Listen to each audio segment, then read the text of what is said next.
여러분, 애플이나 엔비디아는 아마 다들 잘 아실 거예요.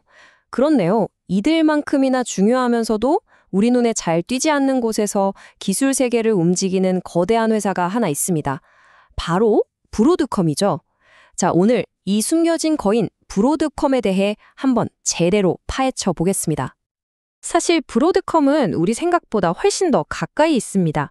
지금 여러분 손에 들린 아이폰의 무선통신 칩, 그리고 세상을 바꾸고 있는 이 AI 혁명을 가능하게 하는 데이터 센터의 핵심 부품들까지 이 모든 것에 보이지 않는 엔진 역할을 하는 게 바로 브로드컴이거든요. 네, 바로 이 질문이 오늘 우리가 함께 답을 찾아볼 핵심입니다. 도대체 브로드컴이라는 회사가 어떻게 이렇게 거대하고 중요한 위치까지 오를 수 있었는지 그 비밀을 지금부터 하나씩 풀어보겠습니다. 브로드컴의 성장을 이야기하려면 이 사람을 빼놓을 수가 없습니다. 바로 CEO, 혹 탄인데요. 그의 핵심 전략이 지금의 브로드컴을 만들었다고 해도 정말 과언이 아니죠. 그래서 그 핵심이 뭐냐? 바로 이겁니다.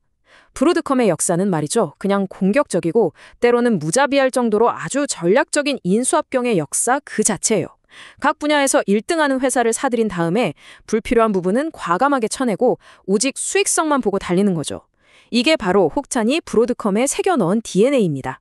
이 전략이 특히 기술업계에서 아주 강력한데요.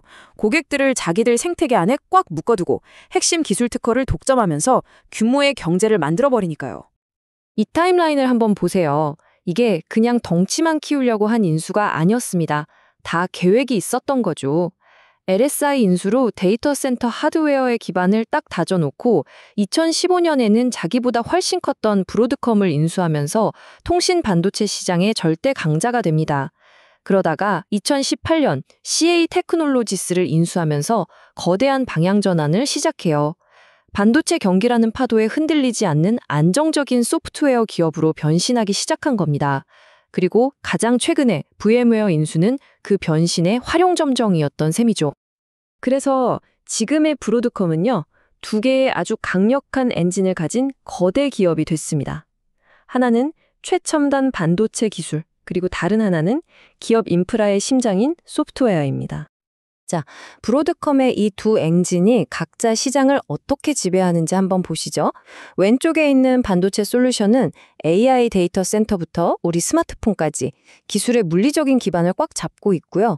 오른쪽에 있는 인프라 소프트웨어는 VM웨어를 중심으로 기업들이 자체 데이터 센터를 굴리는데 없어서는 안 될 소프트웨어를 제공하면서 매년 어마어마한 돈을 벌어들이고 있는 겁니다.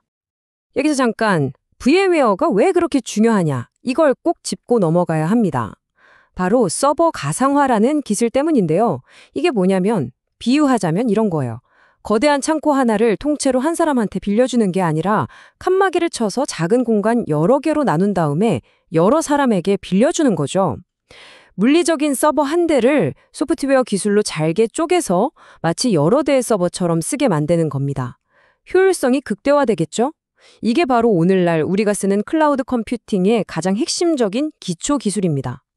브로드컴은 VM웨어를 인수한 뒤에 아주 명확한, 어떻게 보면 좀 무서운 전략을 실행합니다. 예전에는 한 번만 돈 내면 평생 쓸 수 있었던 라이센스 모델을 아예 없애버리고 모든 고객을 매년 돈을 내는 구독 모델로 바꿔버린 거죠. 그리고는 가장 돈이 되는 아주 큰 대기업 고객들한테만 집중하기 시작합니다. 물론 기존 고객들 사이에서는 불만이 터져 나오지만 오직 수익성이라는 관점에서 보면 정말 강력한 전략인 셈입니다. 자, 그럼 이제 미래로 한번 가보겠습니다. 브로드컴은 AI와 클라우드라는 이 거대한 기술의 파도 속에서 자신의 자리를 어떻게 만들어가고 있을까요? 이 비유 하나가 브로드컴의 AI 전략을 가장 잘 설명해 줍니다.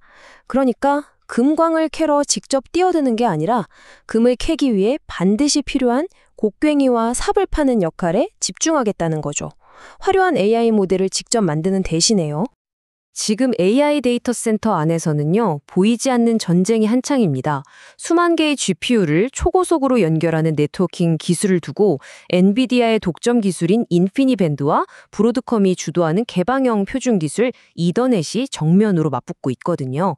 근데 여기서 중요한 건 구글이나 메타 같은 거대 기업들은 특정 회사에 종속되는 걸 싫어해서 유연성이 높은 이더넷을 선호한다는 점입니다. 이 시장이 커지면 커질수록 브로드컴에게는 엄청난 기회가 될 수 있다는 뜻이죠. 그리고 바로 이게 브로드컴의 궁극적인 야망입니다. 모든 기업이 데이터를 아마존이나 마이크로소프트 같은 퍼블릭 클라우드에만 보관하는 건 아니거든요. 보안이나 비용 문제 때문에 여전히 자체 데이터 센터, 즉 프라이빗 클라우드를 운영하는 곳이 많습니다. 브로드컴은 바로 이 시장의 운영체제, 즉 OS가 되어서 시장 전체를 지배하려는 큰 그림을 그리고 있는 겁니다. 자, 지금까지 브로드컴의 과거와 현재, 그리고 미래까지 쭉 훑어봤습니다. 그럼 이런 브로드컴, 과연 훌륭한 투자 대상일까요? 아니면 좀 위험한 모험일까요? 긍정적으로 보는 쪽의 주장은 아주 명확합니다. AI 인프라의 핵심 공급자라는 점, 진출하는 시장마다 거의 독점적인 1, 2위라는 점, 그리고 혹탄이라는 리더의 경영 능력은 이미 수십 년간 증명됐다는 거죠. 게다가 사업 모델 자체가 그냥 돈을 만들어내는 현금 창출 기계처럼 설계되어 있다는 것도 아주 매력적인 포인트입니다. 하지만 반대편의 걱정도 만만치가 않습니다. 무엇보다 매출의 상당 부분이 애플이라는 단 하나의 회사에 몰려 있다는 건 정말 큰 리스크고요. 또 VM웨어의 급격한 변화에 대한 고객들의 반발이 생각보다 커질 수도 있습니다. 반도체 산업 자체가 경기를 많이 탄다는 점, 그리고 앞으로는 정부 규제 때문에 예전처럼 큰 M&A를 하기가 점점 더 어려워질 거라는 점도 무시할 수 없는 위험 요소들이죠. 결국 브로드컴은 압도적인 수익을 내는 기계인 동시에 언제든 균열이 생길 수 있는 거대한 제국이라고 할 수 있겠습니다. 이 보이지 않는 거인의 다음 한 걸음이 우리 기술 인프라의 미래를 어떻게 바꿔놓을지 앞으로도 계속해서 지켜볼 필요가 있겠습니다.